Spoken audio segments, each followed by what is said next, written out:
if a client says to me something that I think, I go, a client used the phrase spurgy to me the other day. And I was like, oh, sorry, what are you saying spurgy to me? And that was what his family would call Asperger's. But I'd never heard it before. Mm-hmm. So yeah, here and there, obviously, there's going to be things that you haven't read before, you haven't known another client to do whatever the thing is. But that shouldn't be the whole thing. Mm-hmm. Yeah, I guess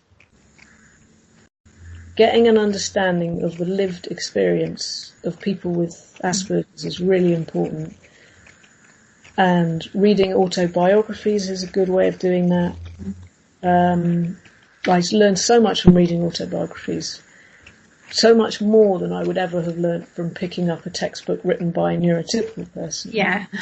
None of the richness, you get none of the okay, this is actually what the lived experience is. Mm-hmm. So yeah, I don't, and people in my research said it,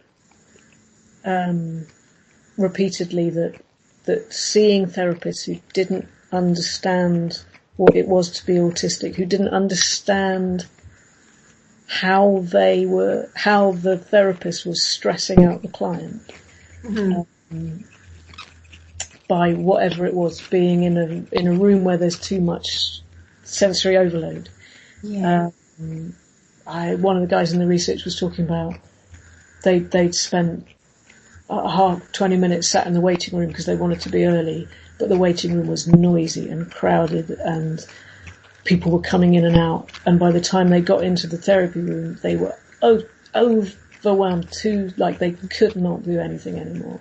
But the therapist had no notion that any of that might have been an issue and didn't really know why this person was so stressed.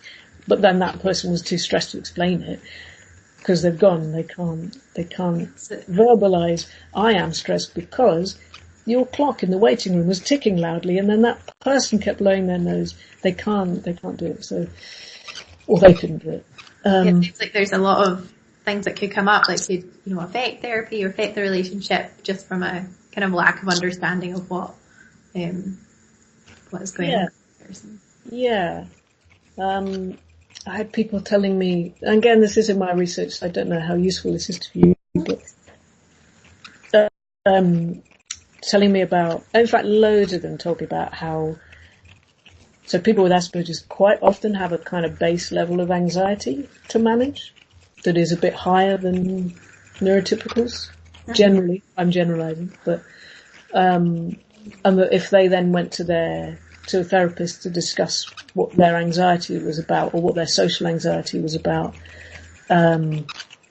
people were saying, then I spent a year chasing kind of childhood trauma rabbit holes. I phrased that badly, but hopefully you knew what I was trying to say. Or, just going off on these strange kind of, that happened to you, maybe it was that, or this happened to you, or it's this thought process or that, and without the understanding of, no, actually maybe it's that they get a social overload, that it's just harder work to do social because they're working it out rather than it being intuitive. So after half an hour of doing social, they're spent and now they're anxious. Or, I don't know, they're in an environment that in some way sensorily, if that's a word, is just so overwhelming that they're anxious. So without having those understandings of those kind of things to check out, you could go off on how did your parents treat you when you were anxious when you were young kind of thing, and that, maybe that's relevant, but it might not be the first thing that you go to, kind of. It seems like kind of formulation would be very poor if it wasn't informed by. Absolutely, yes. Yes. Because you could still,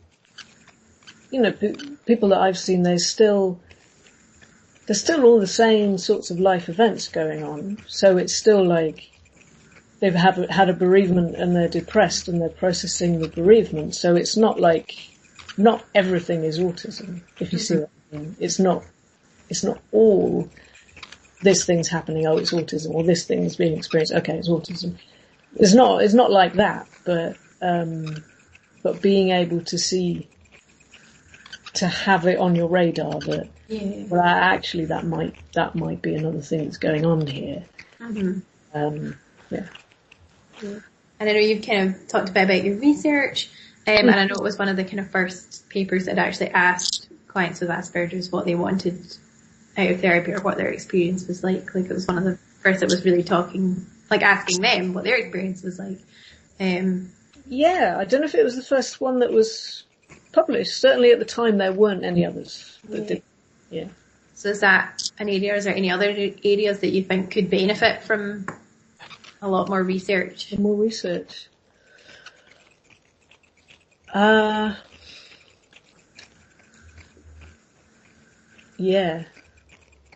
I'm trying to think. I think there still needs to be a lot more on women. Yeah. Because it's getting better, but there's still, most diagnoses are through the lens of what typically men do. And as well, actually, there's a whole group of high-functioning men with autism, Asperger's, who present more in the way that women with Asperger's present, like they're not train spotting. They're not geeky Sheldons. They're not doing that stuff. They're quite sensitive, actually. And they are, on some level, in tune with other people's emotions, and they really care whether or not they're getting it right socially. Whereas Sheldon doesn't give a shit if he's getting it right socially. He's going from A to B and you're in his way. Exactly. I shouldn't use Sheldon as an example. That's terrible. But, so that's been really interesting to me recently, just because of a particular client that I've been seeing, who's a guy he's just been diagnosed, but he's not the stereotype at all. He absolutely has Asperger's, definitely. Almost from his email, I could have been like, yeah, you do. But he's not the classic thing at all. So he's had to wait till he's 25 to get diagnosed, but has been having a really tricky time because no one's with it. So I think, that kind of, that diagnosis stuff, it is getting better though. Definitely. And yet I would say there's not enough. Part of the reason I did my research, and possibly the reason you're doing your research, I don't know. There is hardly anything in textbooks about the importance of the relationship to people with autism. It's almost characterised in the other direction. They're aloof and don't form attachments, which is so profoundly not true. So, exasperatingly not the case. More understanding of... There's a book, maybe you've read it, Paxton and Esty, Counselling People with the Autism Spectrum. Nothing about the relationship in that. Nowhere does it say. And maybe it's because people think it's obvious. Maybe it's the other way, that it's like, well, you don't need a chapter on the relationship, because of course you need to develop a relationship.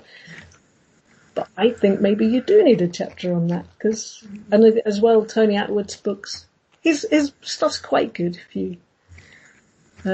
he's done some papers on CBT therapy and things, but there's nothing in any of them on that the therapeutic relationship might be important. It's almost so manualized that it's like there's a suggestion that one person could do page 1 of the manual, another person could do page 2, another person could do page 3, and it wouldn't matter because we're just doing the manual, and it does matter. It matters so much.